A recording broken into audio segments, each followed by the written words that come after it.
국민 여러분 안녕하셨습니까? 인도태평양 전략연구원의 최수용입니다. 오늘도 여러분들의 귀한 시간을 저희 방송과 함께 동행해 주셔서 대단히 감사를 드립니다. 지금 필요한 내용들은요, 지금 인도태평양 전략연구원 홈페이지에 들어가 보십시오. www.k-cia.kr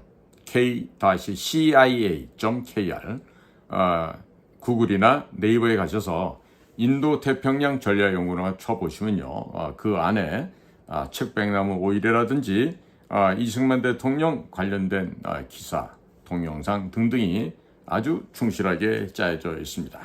오셔서 방문해 보시면은 여러분들의 필요함을 다 채워드릴 수가 있을 것입니다.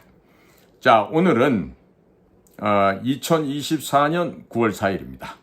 수요일이고요. 차기 대권주자가 되는 김문수 선배님께 바란다라는 오늘 네 번째 이야기입니다. 제 4편으로 의사하고 싸우면 살인마 프레임에 걸려서 탄핵되고 퇴임하고 퇴임 후에는 구속된다는 이야기를 좀 국민 여러분들과 함께 공유해 드리고자 합니다. 지금 시베리아산 측백나무 오일 구매하시고 싶은 분들은요, 네이버나 다음 구글에서 인도태평양 전략연구원 홈페이지로 가시면 자세한 내용을 다 파악할 수 있습니다. 김문수 노동부 장관이 금년 안에 조만간 대선 후보로 공식 석상에 서게 될 가능성이 점점 높아지고 있습니다. 혹시라도 윤석열 대통령을 국무회의에서 만나게 된다면 의사들과 절대로 싸우지 말라고 말씀을 하셨다는 알리바이를 꼭 반드시 만들어 두시기 바랍니다. 결론적으로 대통령이 의사들과 싸우면 환자들이 죽어나가고 땡땡땡 대통령 살인마 프레임에 걸려서 탄핵이 되고 퇴임한 후에는 직권남용 및 국정농단 등의 혐의로 구속될 수밖에 없습니다. 앞으로 올해 추석 밥상에 의료 대란이 틀림없이 올라가게 될 것입니다. 정부에서는 군의관과 공중보건의를 투입하여 의료 대란이 없도록 만전을 기하겠다고 하는데 이미 어르신들 사이에서는 자녀들이 차를 갖고 내려오고 올라가다가 사고라도 나면 병원 가보아야 한들 의사가 없어서 죽게 되니까 내려오지 마라, 오지 마라, 제발 오지 마라 이렇게 말씀들을 하신답니다. 또 자녀들은 노부모님들께 윤석열 대통령이 의사들과 싸우고 의사들을 다 쫓아내어서 병원에 가도 의사가 없어서 진료도 못하고 돌아가실 수 있으니까 집 밖에 나가지 마시고 친구분들을 집으로 모셔서 함께 지내시고 환담을 하시라고 이렇게 청을 하고 있습니다. 이미 앰뷸런스 타고 응급실을 10곳 이상 옮겨 다니다가 숨졌다는 기사가 언론에 도배하고 있고 산모가 신생아를 출산하기 위해 응급실을 찾아 헤매다가 앰뷸런스 안에서 출산했다는 뉴스가 도배가 되고 있습니다. 따라서 의료 대란은 전 국민들의 가슴 속에 못이 박혀 버렸습니다. 의사 선생들께 물어보니 추석 연휴에 발생하는 사고들은 대부분 간단한 것들이라 발생 건수는 약 50% 정도 늘어난다 해도 중환자의 숫자는 크게 늘지 않는다 합니다. 물론 교통사고 환자들은 발생하지만 대부분 과식, 식중독 등 생명에 큰 지장이 없는 병들이 대부분이라고 합니다. 그런데 의사 선생님들이 걱정하는 것은 이미 응급실의 의사 및 간호사들이 탈진 상태이기 때문에 이번 추석 연휴를 지나면서 거의 대부분 탈진으로 쓰러져서 응급실을 볼 수 있는 의사와 간호사들이 남아나지 않을 것이라고 합니다. 현재 코로나가 또 전국적으로 퍼지고 있다고 하는데 젊은 사람들은 큰 문제가 없겠지만은 중장년층이나 중증 질환이 있으신 분들은 생명이 위험할 수도 있다고 의사 선생님들이 말씀하고 계십니다. 그리고 가을 안개철이 되면 전국적으로 교통사고가 많이 발생하게 되고 기온이 바뀌고 찬바람이 불기 시작하면 갑작스럽게 뇌질환, 심장질환 등으로 쓰러지시는 분들이 많이 생겨난다고 합니다. 또 가벼운 감기가 폐렴으로 번져서 돌아가시는 분들도 많이 생긴다고 합니다.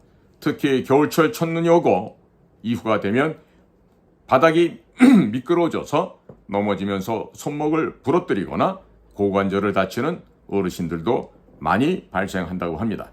평소 같으면 이런 분들이 병원에 가면 살 수가 있겠지만 응급실이 완전히 마비 상태로 들어가는 9월 중순 이후부터는 모두 돌아가실 수도 있음을 우리는 결코 잊지 말아야 하겠습니다. 방역당국은 9월 초에 코로나 확진자가 약 35만 명에 달할 것이라고 각자에게 주의를 당부하기도 하였습니다. 현재 좌파들은 올해 겨울이 지나면 어르신들이 최소 몇십만 명에서 최대 100만 명 이상 사망할 것이라고 조화들 하면서 박수를 치고 있답니다. 김문수 노동부 장관이 윤석열 대통령의 의료개혁을 말리지 않고 그대로 놔두신다면 보수표가 수십만 표에서 100만 표 이상 사라지기 때문에 앞으로 선거를 해도 모두 참패하게 될 것입니다.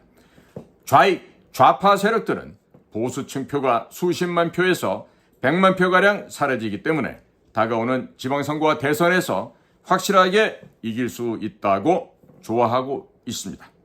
이해찬이가 말했던 20년 이상 장기 집권이 가능하게 되었다고 윤석열 대통령이 의료개혁을 한다면서 시간을 최대한 질질 끌어서 보수층을 많이 죽게 하면 할수록 자기들에게 도움이 된다고 보수 괴멸을 위해서 윤석열 대통령이 잘하고 있다고 칭찬하고 있는 현재의 상황인 것입니다.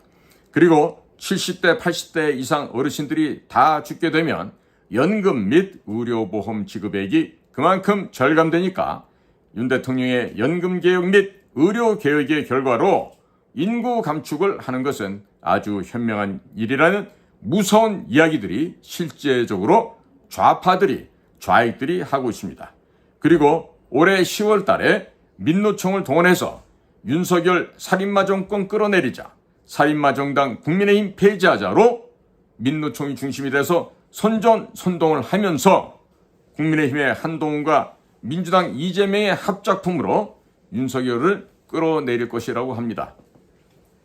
이미 뉴스에서 집중적으로 하루에 몇 차례씩 응급실을 못 찾아서 앰뷸런스에서 죽었다는 기사, 뇌사 상태로 들어갔다는 기사가 모든 언론에서 쏟아져 나오고 있는데 추석 밥상에 의료 대란이 올라갈 것입니다. 10월부터 찬바람이 불면서 여기저기서 어르신들이 쓰러져 돌아가시게 되면 살인마 윤석열, 살인마 정당 국민의힘 몰아내자는 구호가 전 국민들의 가슴 속에 먹혀 들어갈 것이라는 것이 바로 좌파들의 전략입니다. 윤 대통령의 지지율이 현재 23%인데 추석 전후에 문재인을 구속시킨다 하더라도 지지율은 30% 이상 올라가는 일은 없을 것입니다. 이미 문재인을 구속시켜야 할 타이밍을 놓쳐버렸습니다. 문재인을 구속시킨다 하더라도 의료 대란을 덮기 위해서 물타기용으로 구속시킨다는 사실을 이제 모든 국민들께서 알아버렸기 때문에 더 이상 지지할 수가 없는 것입니다.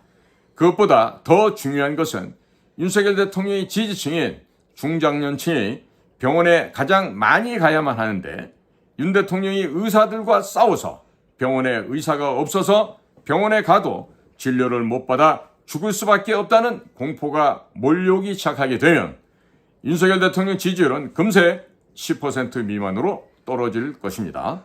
이 정도가 되면 국민의힘에서 윤석열 대통령에게 탈당을 요구할 것이고 검찰, 공수처, 경찰이 한동훈의 법무장관 시절 댓글 알바에 대해서 수사를 하고 있기 때문에 자기가 살기 위해서라도 윤 대통령을 탄핵시킬 것입니다. 살인마 윤석열, 살인마 국민의힘 이러한 프레임에 걸리게 되면 앞으로 최소 20년에서 30년 동안 선거를 해봐야 패배하기 때문에 한동훈 대표도 국민을 살리기 위해서 윤석열 대통령을 탄핵시킬 수밖에 없다라고 결론을 내리게 될 것입니다. 윤 대통령 지지층인 보수층도 자기가 병원에 가서 진료받고 살아야 하기 때문에 윤 대통령을 탄핵시키는데 동조를 하게 될 것입니다. 윤 대통령에 대한 탄핵이 성공되고 나면 검찰은 직권남용, 국정농단의 혐의로 윤 대통령을 또 법정에 끌고 다니게 될 것입니다. 마치 누구처럼? 박근혜 대통령처럼 이렇게 될 것이에요. 젊은 의사들이 올해 2월 달부터 전부 사표를 썼을 때 정부는 행정명령을 내려 의사들의 사표를 받아주지 말라고 병원장들에게 압력을 가했습니다. 경찰, 정보과 형사들을 풀어 병원장을 압박하고 사표를 낸 의사들의 가족들을 압박하였습니다. 이것은 헌법에 명시된 근로의 자유를 침해하였고 윤석열 대통령이 행정명령으로 노동법을 어기도록 각 병원장에게 지시한 것이기 때문에 윤 대통령이 대통령께서 내려온 순간 사법 처리를 면하지 못한다는 것을 윤 대통령 자신이 잘 알고 있다 합니다. 이미 보건복지부 공무원들과 병원장들이 직권남용 혐의로 고발되었습니다. 2022년 7월 한동훈 법무장관이 뉴욕 검찰청을 방문했을 때 뉴욕 검찰 남부지청은 한동훈 법무장관에게 문재인과 이재명의 암호화폐 대북 송금 관련 자료를 모두 주었습니다. 그러나 지난 2년 동안 한동훈 법무장관은 전혀 수사를 하지 않았습니다. 왜, 뭐 때문에 수사를 하지 않았을까요? 자기가 차기 대권에 나갈 생각에 문재인과 이재명에게 접근하여 수사를 무마해주는 대가로 암호화폐 남은 것을 받은 것은 아닌지 미국의 수사당국에서는 합리적인 의심을 하고 있습니다. 법무장관 시절에 댓글 알바를 고용했다면 최소 10억 원 이상이 들었을 텐데 그 자금은 도대체 어디서 나온 것일까요? 많은 사람들이 한동훈 비대위원장에게 3년 외국에 나갔다 오면 대통령 되니까 나갔다 오라 했는데 길을 쓰고 당대표를 한 이유가 무엇이 있었을까요? 원래 이와 같은 의료대란 같은 문제가 나오게 되면 국정원이 면밀하게 정책의 문제점을 조사해서 대통령에게 보고하는 것이 원래 원칙입니다. 그러나 윤석열 대통령이 집권하자마자 국정원장 보고를 안 받겠다 했고 국정원장에게 국정원 업무를 전혀 모르는 외교부 출신의 외교관들을 임명하였습니다. 국정원만 제대로 가동이 되었다 하더라도 한동훈이가 이재명과 문재인 수사를 왜 하지 않았는지 그 비밀을 충분히 파악할 수 있었을 것입니다. 이미 의사들이 캐나다와 미국의 일자리를 알아보고 다니고 있다고 합니다. 아무 생각 없는 중장년층들이 의사들을 돈 많이 버는 나쁜 놈이라고 손가락질하면서 처벌했기 때문에 그들은 다시는 안 돌아올 것입니다. 김문수 장관님은 의사들과는 절대로 싸우지 마시기 바랍니다. 국민들 생명을 살리는 의사들하고 싸우는 벌거숭이 대통령이 되지 마시길 바랍니다. 다들 건강하게 잘 살아남으시기를 바랄 따름입니다. 자, 오늘도 여러분들의 귀한 시간을 저희들과 함께 동행해 주셔서 감사를 드립니다. 저는 인도태평양 전략연구원 최수영입니다. 감사합니다. 안녕히 계십시오.